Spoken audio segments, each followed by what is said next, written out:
Hello students, welcome to our YouTube channel. आज हम English के 50 वर्ड्स सीखेंगे जो डेली बहुत ज़्यादा यूज़ होते हैं। ये वर्ड्स आपको पढ़ना भी आना चाहिए और इन वर्ड्स का मतलब भी आपको याद रखना है। ये वीडियो बहुत यूज़फुल होने वाला है, वीडियो को पूरा देखें। तो चलिए शुरू करते हैं। तो पहला वर्ड्स है हमारे पास आई। आई का मतलब होता है मैं। उसके बाद हमारे पास वर्ड्स है ए का मतलब होता है एक। एम का मतलब होता है हु। एन का मतलब होता है एक। एस का मतलब होता है जैसा या फिर के रूप में।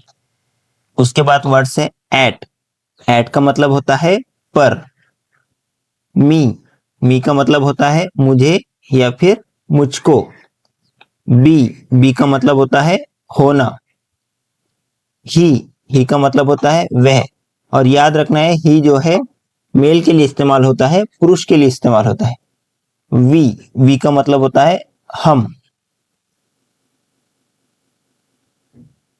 इफ का मतलब होता है यदि या फिर अगर।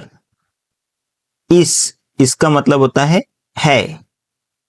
इनका मतलब होता है मैं। इट का मतलब होता है ये या फिर वह। और याद रखना है इट जो है नॉन लिविंग थिंग्स या एनिमल के साथ यूज होता है। गो का मतलब होता है जाना। नो का मतलब होता है नहीं। उसके बाद वर्ड से सो का मतलब होता है इसलिए या फिर इतना। टू का मतलब होता है को या फिर तक। उसके बाद वर्ड से डू का मतलब होता है करना। ऑफ का मतलब होता है का या की या के। उसके बाद वर्ड से ऑन का मतलब होता है पर। और का मतलब होता है या। अप का मतलब होता है ऊपर। अस का मतलब होता है हमें या फिर हमको। बाय का मतलब होता है द्वारा या से। माय का मतलब होता है मेरा या मेरी या मेरे। हाय का मतलब होता है नमस्ते। नो का मतलब होता है नहीं। उसके बाद हमारा वर्ड हिज का मतलब है उसका। और याद रखना है हिज जो है वो सिर्फ मेल के लिए इस्तेमाल होता है। उसके बाद वर्ड है हैज का मतलब होता है या पास है। हिम का मतलब होता है उसे या उसको। हाउ का मतलब होता है कैसे। उसके बाद जो वर्ड है हैड का मतलब होता है था या थे।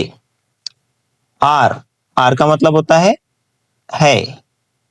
सी का मतलब होता है देखना। शी का मतलब होता है वह। और याद रखना है शी जो है सिर्फ फीमेल के लिए इस्तेमाल होता है, कोई किसी भी फीमेल के लिए इस्तेमाल होगा शी।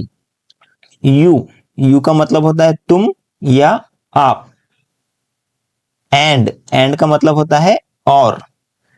इसके बाद जो वर्ड्स है नॉट का मतलब होता है नहीं।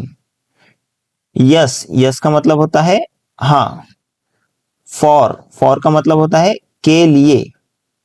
डिड का मतलब होता है किया। से का मतलब होता है कहना। टू का मतलब होता है भी या फिर बहुत। एंड का मतलब होता है अंत या समाप्त। कैन का मतलब होता है सकना या सकता है। उसके बाद का वर्ड्स है हु के मैंने होते हैं कौन। वाई का मतलब होता है क्यों। उसके बाद है द का मतलब होता है ये वे। याद रखना है द किसी खास चीज के लिए इस्तेमाल होता है, कोई खास इंसान के लिए, कोई खास वस्तु के लिए। और लास्ट वर्ड है आउट का मतलब होता है बाहर। तो स्टूडेंट्स, आज हमने 50 इंग्लिश वर्ड्स और उनके हिंदी मीनिंग सीखे। इन वर्ड्स को आप रोज पढ़िए, इनकी मीनिंग्स याद रखिए और सेंटेंस में यूज कीजिए। अगर आपको वीडियो अच्छी लगी हो तो वीडियो को लाइक करें, शेयर करें और चैनल को सब्सक्राइब करना ना भूलें। मैं मिलूंगा आपसे अगली वीडियो में एक नए टॉपिक के साथ।